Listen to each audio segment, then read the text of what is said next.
of the group. Deron Payne, I mean, he does all the dirty work for that team. Montez Sweat is overshadow edge rusher just because all these guys that are starting are first-round picks. And obviously, Chase Young has the ability, hopefully coming back from his injury, to be an all-pro. But that being said, the back seven of this defense is very suspect. So that's why I have them finishing 6-11. 6-11. Okay, you guys aren't buying into Riverboat Ron Rivera? You're done with, his record overall, by the way, is 93-87 in his NFL head coaching career. That's right at 500. Yeah, well, you can't win football games without players. It's just, I think it's in the Bible somewhere. Mm-hmm. So I wish him the best, the book according to Lombardi. Right, I think T-Dog said it the best when he kept saying, if. Yes. There's so many ifs with that team. I just don't have a whole lot of hope for them. Well, yeah, I guess if I'm going to streamline it, the reason I don't have them being even 500, it's not that I don't like Ron Rivera. I just look at the roster. I look at Carson Wentz. I don't know what he is right now. And I saw him lose games that there's no reason he should have lost for the Colts last year. So you have a prominent quarterback, and then seven players of the 11 on your defense. I don't know what I'm really getting play to play. So I don't see that team being a 500, above 500 team. Okay, speaking of if, there's only one team left. That would be the NYG, the G-Men, the Gigantes, the Giants. I guess, do you guys have them in last place? Is that a shock to most of America? No, I don't think so. Okay, take it away. I'm just counting on the wins here. I'm going to just kind of take a personal bet to myself. When you've got Daniel Jones, I'm sorry. I'm just not a fan of Daniel Jones. I mean, this is the year. You talk about a guy on the hot seat. This guy has to do it in the first, I would say, 4 or 5 games. He has to show something. Otherwise, I think the coach, Brian Daboll, he ain't going to stay with him all that long. It's just been pitiful. It's been sad to watch. So I've got them 7-10. Man, you have. Oh, you go. No, you go, man. I was going to say you're more optimistic about them than I am. 7. I think Brian Daboll has a chance to be a very good coach in the future. But kind of again going back to the Commanders, when I look at the roster, which again the Commanders, bizarrely enough, the Commanders, if you look at elements of the team, like their D line, their all offensive line's okay. I think their skill positions are fairly talented. They have pieces. When you look at the Giants, besides their D-line, I don't know if I'd say they have any strength anywhere across the board. Wow. It's a really weak. I mean, Leonard Williams is easily the best player on their team. I mean, he's great. He's good at stopping the run. And he's been fairly high-level pass rusher for the Giants. I know he didn't show it as much for the Jets. I just think it's how maybe they used him with the Jets. Dexter Lawrence gives them a big run stopper who has shown some ability to rush. And they brought in a free agent nose tackle, Justin Ellis. So he knows the system that they're incorporating on defense, Wink Martindale's system. So that's a big plus. But I'm going to say their weakness is running back because, again, I love Saquon, but just these last few years, I don't know if he's ever going to be the same guy. His average yards per carry were under 4 last year. And I know he was dealing with an injury, but it's just been the last 2 years.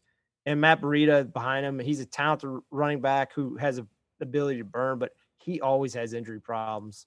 So and they don't really have anybody behind them. You look at their personnel on running back, it's pretty desolate. But Daniel Jones, kind of like what Lug said, I'm not a big fan, but to be fair to him, his whole career, that situation's been putrid. I mean, I don't even know how you evaluate Daniel Jones. It's one of those ones where I don't think coming out he was great, but I don't know if he was ever – I don't know how you could tell if he ever was going to be good or great based on how bad they've been for the most part around him. Their corners are dicey. Their receivers are either unproven or are disappointing.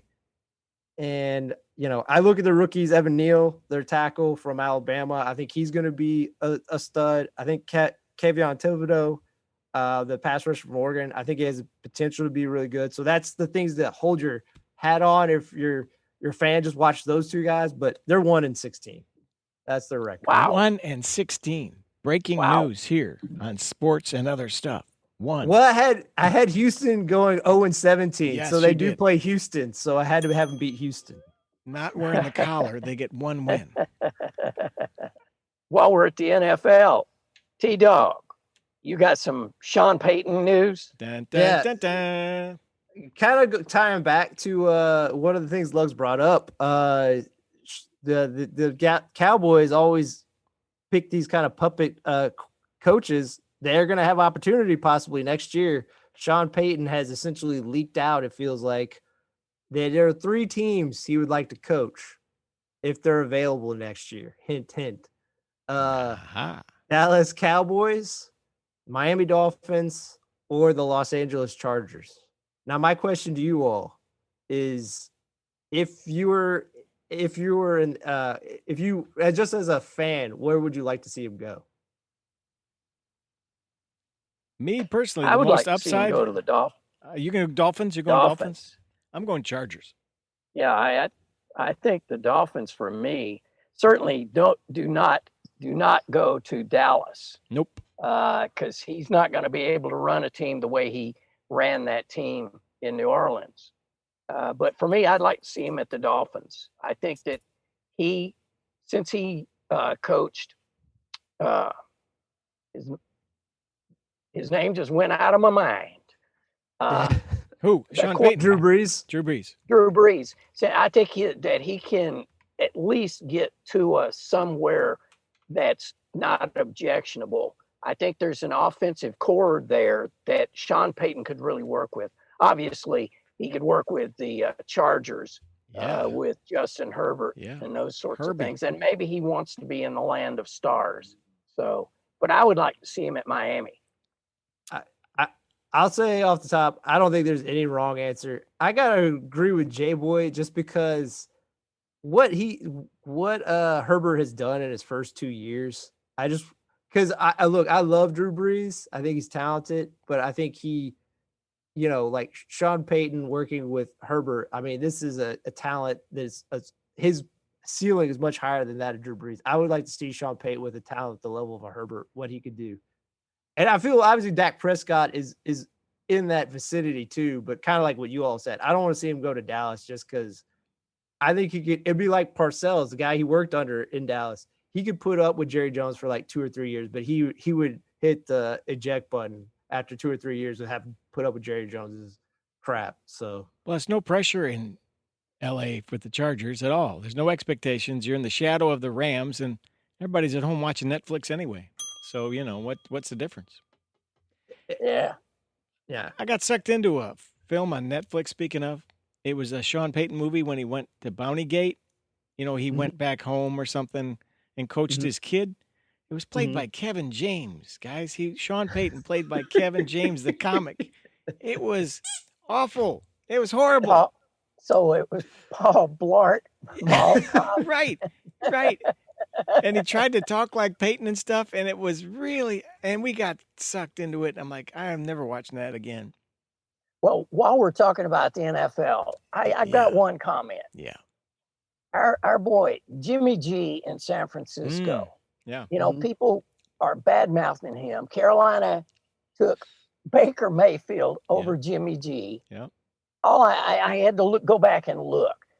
Jimmy G, everybody says he's injury prone. Okay.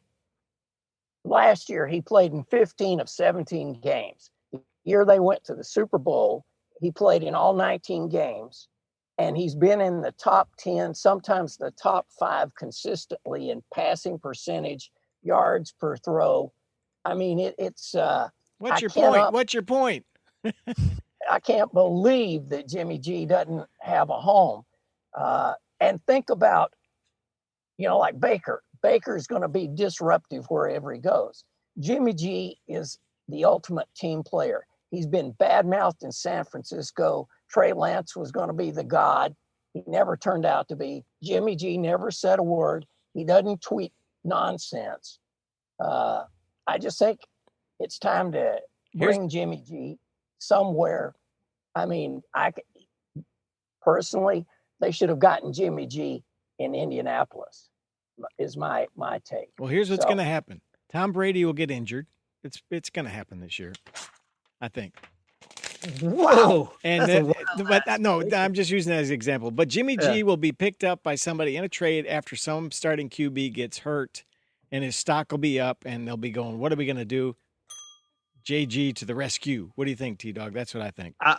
Kind of building off of maybe a little bit what both of you all say. I don't think it's that the Panthers didn't have interest in Jimmy Garoppolo. I just think it's the different situations that the 49ers are in versus the situation Cleveland Browns are in. Obviously, Cleveland Browns burned the bridge. Like that, Baker Mayfield could not come back. He could not come back. Nope. And obviously, they were on the line for $18 million, and they were trying to find a team to take the $18 million. And essentially, in the trade for the Panthers, I believe Panthers are going to have to pay like $5 million this year. And then Cleveland's still going to have to eat the $13 million because they're just trying to get out of him. Where you look at the 49ers are in a window where, they were very close to being in the Super Bowl last year. And obviously they invested a lot in Trey Lance, and obviously they're going to start Trey Lance. But, obviously there's obviously been some growing pains with them. And obviously a lot of guys on the team really like Jimmy Garoppolo. And if Trey Lance gets injured, and if you look at the way Trey Lance played in the short time he hit, I'm not going to say his playing style won't adjust. He ran the ball a lot, which obviously increases your risk of getting injured, or it feels like it does.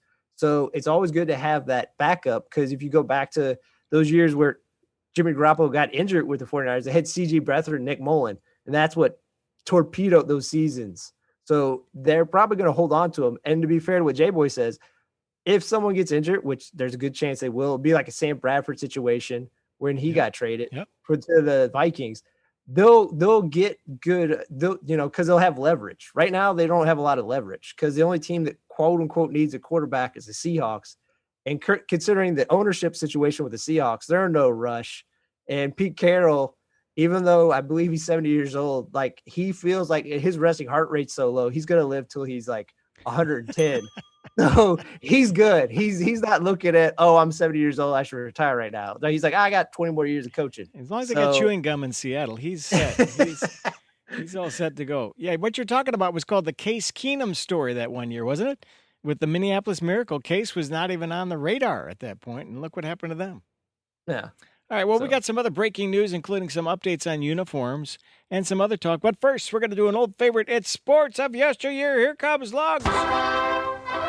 He's out and about in his Ford Fairlane futuristic Futura Falcon, and he's going to tell us about sports of yesteryear from the way back days. Come on in, Lugs, tell us about that. All right, 1903, the first Tour de France. French rider Maurice Guerin wins the inaugural event.